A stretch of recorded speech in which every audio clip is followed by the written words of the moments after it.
स्वागत है ब्रेक के बाद। यशवंत जी हमारे साथ हैं। नमस्ते यशवंत जी। नमस्कार सर।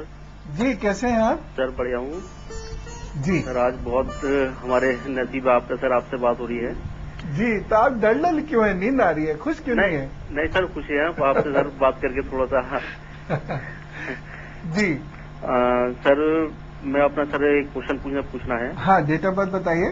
सर मेरा डेट ऑफ बर्थ 6/5/1977, हाँ सुबह 10:56 हाँ। मेरठ डेट ऑफ बर्थ, उसको प्लेस ऑफ बर्थ जी।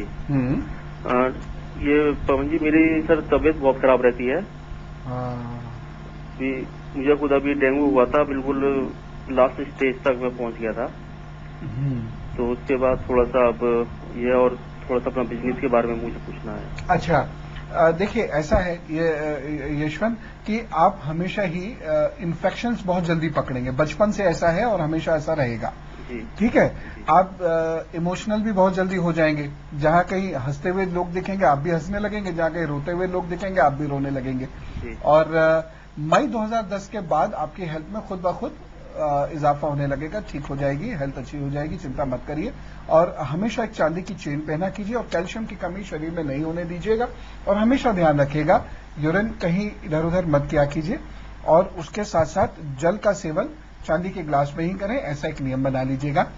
भगवान ने चाहा तो हो जाएगा सब ठीक ठाक। और सोते समय तेल जरूर लगाने की आदत डाल लीजिए अपने, बहुत जरूरी है। क्योंकि जो नसें हैं ना, आपकी नसों में खिंचाव होता है। अभी पता नहीं आप महसूस अभी करते हैं या ज्यादा नहीं, थोड़ा तो करते ही होंगे, यहां से लेके पूरे पीछे हिस्से तक, कमर तक। तो इस खिंचाव के कारण आपको कई बारी ज्यादा दिक्कतें होती हैं। आप बहुत ध्यान इसका रखिएगा। और अपने बाजुओं का भी, सर्वाइकल का भी ध्यान रखिए। तो ये इस तरीके से एक्सरसाइज करते रहा कीजिए। ये सब एक्सरसाइजेस करना बहुत जरूरी है आपके लिए। बाकी तरक्की का समय 10 वर्षों के लिए शुरू होने वाला है मई 2010 से। आप बहुत अच्छे राइज करेंगे। और आप मंगल का उपाय जरूर करें। और आपके इष्ट हैं हनुमान जी। हनुमान जी का जब ध्यान रोजाना किया कीजिए, कोई दिक्कत नहीं आएगी।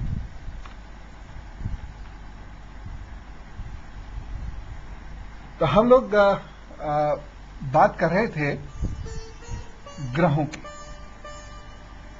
यही ग्रह मैत्री होती है, जिसे हम लोग साधारण भाषा में या बोलचाल की भाषा में बॉडी केमिस्ट्री भी कहते हैं। किसी का मन किसी से मिलता है, किसी से नहीं मिलता है, जो डिपेंड करता है शरीर के रसायनों और हार्मोन्स पर, जिसका इंपैक्ट ग्रहों के कारण पड़ता है। ये मेरा मानना है, बड़ा पुरजोर मानना है।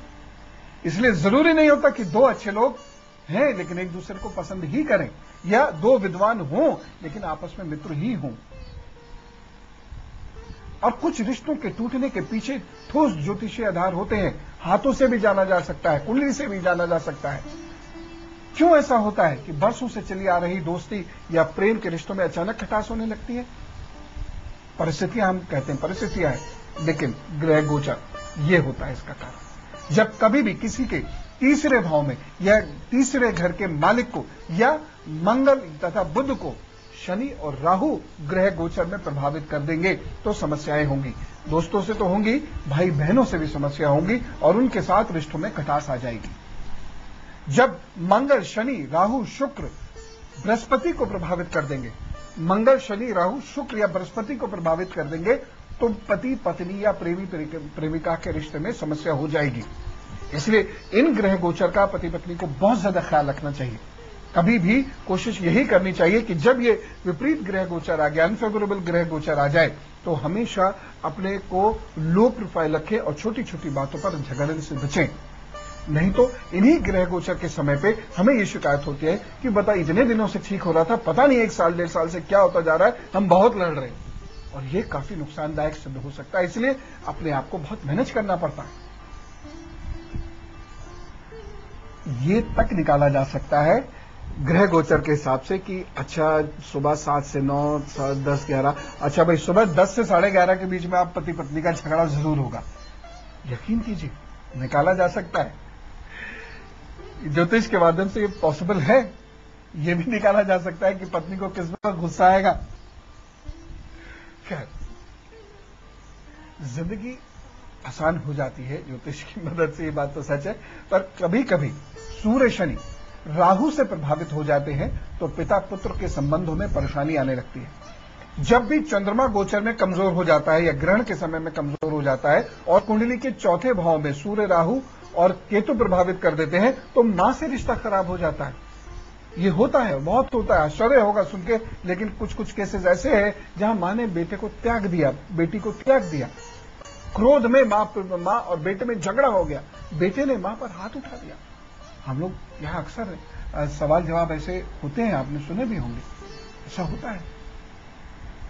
जब भी बृहस्पति शनि के नक्षत्र में होगा या शनि और राहु 9वें भाव और बृहस्पति को प्रभावित करेंगे तो गुरु ऐसा नाराज हो जाएंगे आपसे, गुरु बात करना बंद कर देंगे आपसे।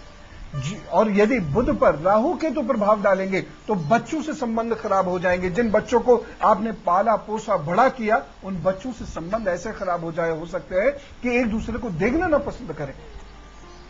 यदि ये योग हो किसी की कुंडली में तो पहले से ही उपचार उपाय करते रहिएगा, अन्यथा जिस वक्त ये योग प्रभाव देना शुरू करते हैं फिर कोई उपचार काम नहीं आता, फिर तो केवल इष्ट का आशीर्वाद ही काम आ सकता है।